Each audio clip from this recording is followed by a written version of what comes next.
Demat account কি হয়ে থাকে, ডিমেট অ্যাকাউন্ট কেনই বা প্রয়োজন হয়ে থাকে স্টক মার্কেটে, ডিমেট অ্যাকাউন্ট কোথায় ওপেন হয়ে থাকে, আর এটা ওপেন করাতে কত টাকা লেগে থাকে?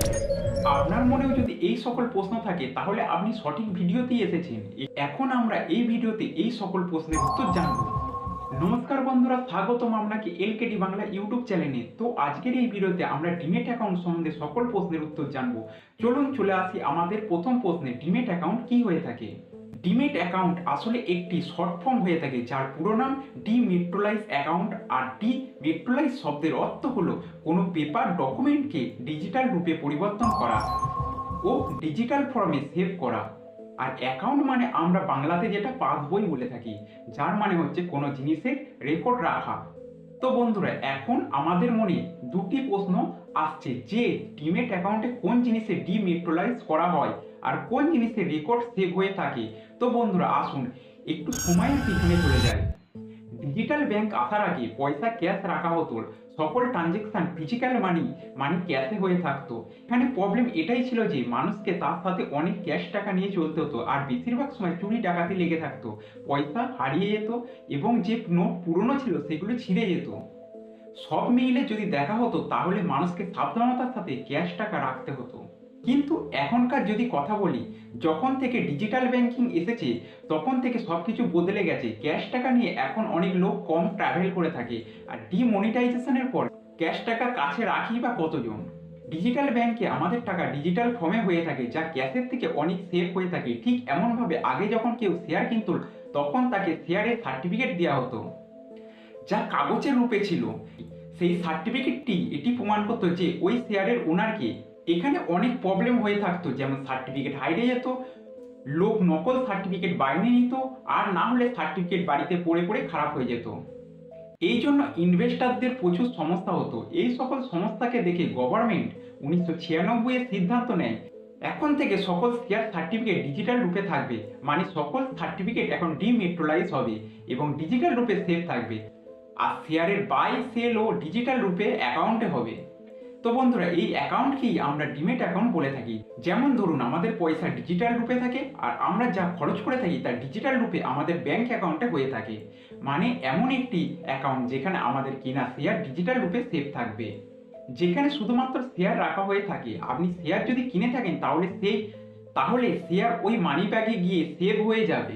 আপনি যদি শেয়ার বেচে দিয়ে থাকেন তাহলে শেয়ার মানি ব্যাগ থেকে বেরিয়ে সেল হয়ে যাবে। তো বন্ধুরা, এবার চলে আসি আমাদের দ্বিতীয় প্রশ্নে, আসলে ডিমেট অ্যাকাউন্ট কেনই প্রয়োজন হয় শেয়ার মার্কেটে। আমরা এখন জানলাম আমরা যদি কোনো শেয়ার কিনতে থাকি তাহলে সেটি আমাদের ডিমেট অ্যাকাউন্টে গিয়ে সেভ হয়ে থাকে। তো যদি আমরা কোনো কোম্পানির শেয়ার কিনে রাখতে চাই তাহলে আমাদের ডিমেট অ্যাকাউন্ট ওপেন করাতে হবে, আর বিনা ডিমেট অ্যাকাউন্টে আমরা শেয়ার বাই করে রাখতে পারবো না। এবার চলে আসি আমাদের 3 নম্বর প্রশ্নে, ডিমেট অ্যাকাউন্ট কোথায় ওপেন হয়ে থাকে। বন্ধুরা, যেমন আমাদের ব্যাংক অ্যাকাউন্ট ব্যাংকে ওপেন হয়ে থাকে, আর আমাদের সকল টাকা পয়সা রেকর্ড ব্যাংক অ্যাকাউন্টে হয়ে থাকে, ঠিক তেমনভাবে ডিমেট অ্যাকাউন্ট একটি ডিপোজিটারি কোম্পানিতে ওপেন হয়ে থাকে। ডিপোজিটারি শব্দের অর্থ হলো সেভ করার জায়গা। আর ডিপোজিটারিতে কি ডিপোজিটারি হয়ে থাকে? শেয়ার। আপনি ঠিকই ভেবেছেন। ব্যাস, একটি ছোট্ট পার্থক্য যে ইন্ডিয়াতে অনেক ব্যাংক আছে যেখানে আমরা আমাদের ব্যাংক অ্যাকাউন্ট ওপেন করাতে পারি, কিন্তু ডিমেট অ্যাকাউন্ট ওপেন করার জন্য আমাদের কাছে শুধুমাত্র দুটি ডিপোজিটরি আছে ইন্ডিয়াতে, যেখানে আমরা ডিমেট অ্যাকাউন্ট ওপেন করাতে পারবো। প্রথম ডিপোজিটরির নাম হলো সিটিএসএল, যার পুরো নাম সেন্ট্রাল ডিপোজিটরি সার্ভিস লিমিটেড। আর দ্বিতীয় ডিপোজিটরির নাম হলো এনএসডিএল, যার পুরো নাম ন্যাশনাল সিকিউরিটি ডিপোজিটরি লিমিটেড। আমাদের ডিমেট অ্যাকাউন্ট শুধুমাত্র এই দুই ডিপোজিটরিতেই ওপেন হয়ে থাকে। এখন আমাদের মনে এই প্রশ্ন আসছে যে ব্রোকারেজ ফার্মে কিভাবে ডিমেট অ্যাকাউন্ট ওপেন হয়ে থাকে। অ্যাকচুয়ালি বন্ধুরা, আমরা ব্যাংক অ্যাকাউন্টের মতো ডিপোজিটরিতে অ্যাকাউন্ট ওপেন করাতে পারি না। ডিমেট অ্যাকাউন্ট সবসময় কোনো ব্রোকারেজ ফার্মের মাধ্যমে ওপেন হয়ে থাকে। কোনো ব্রোকারেজ ফার্ম, তাতে সেটি জিরোদা হোক, আপস্টক হোক বা গ্রো বা অন্য কিছু, তার এই দুই ডিপোজিটরিতে লিঙ্ক হয়ে থাকে।